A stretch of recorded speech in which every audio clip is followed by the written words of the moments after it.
मंत्री उदयन गुहा ने सिलीगुड़ी में कई सड़कों की रखी आधारशिला। राज्य सरकार ग्रामीण क्षेत्रों के विकास के लिए तत्पर है। सिलीगुड़ी महकमा परिषद ने उत्तर बंगाल विकास विभाग द्वारा वित्त पोषित कई परियोजनाएं शुरू की है। उत्तर बंगाल विकास विभाग के मंत्री उदयन गुहा ने सोमवार को माटीगाड़ा और नक्सलबाड़ी ब्लॉक में कई परियोजनाओं की आधारशिला रखी। इस दिन माटीगाड़ा ब्लॉक में 2 और नक्सलबाड़ी ब्लॉक में 3 सड़कों का शिलान्यास किया गया।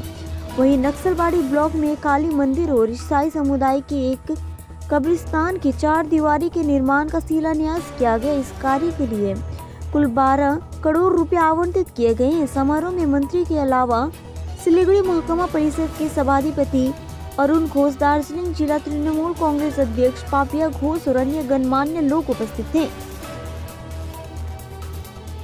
বিয়ে করেছিল নারায়ণী সেনা, এখন ওই বিয়ে করছে, স্পোর্টস হাব তৈরি করছে, আরো নানা রকম ইয়ে করছে। বিএসএফ কে দিয়ে চাকরি দেওয়ার নাম করে ফর্ম কালেকশন করছে বর্ডার এলাকায়। বিনা পয়সায় গ্যাস দেবে বলে ভারত পেট্রোলিয়ামের লোককে নিয়ে কালকে দিনাটা শহরে ফর্ম ফিল আপ করাচ্ছিল। মানুষ এগুলো বুঝতে পারছে, এইসব ভাওতাবাজি।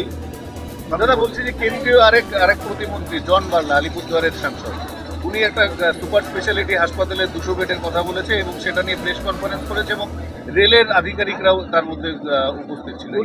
উনি কোন দপ্তরের মন্ত্রী? উনি ওই সংখ্যালঘু ব্যাকওয়ার্ড সম্ভবত।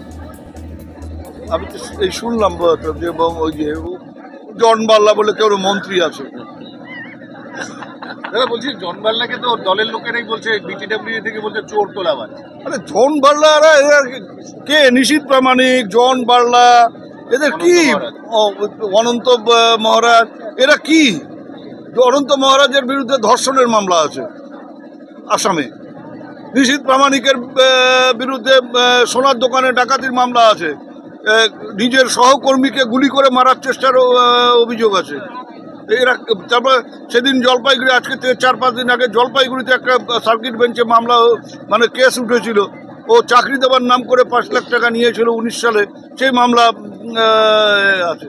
এরা কারা? ওই তোমাদের মিডিয়া বা আমি সব মানে অধিকাংশই মিডিয়া এগুলো চোখে দেখে না। দাদা বলছি যে 200 কোটি টাকার একটা হিসাব বললেন, গত 5 বছরে বিজেপি সাংসদরা বছরে 5 কোটি টাকা করে পেলে বছরে 8 জন 40 কোটি, 40 ইন্টু 5 200 কোটি। সেই 200 কোটি টাকার আমরা তো চোখে দেখি না কিছু। টাকাটা কোথায় গেল? এখন কেমন করে?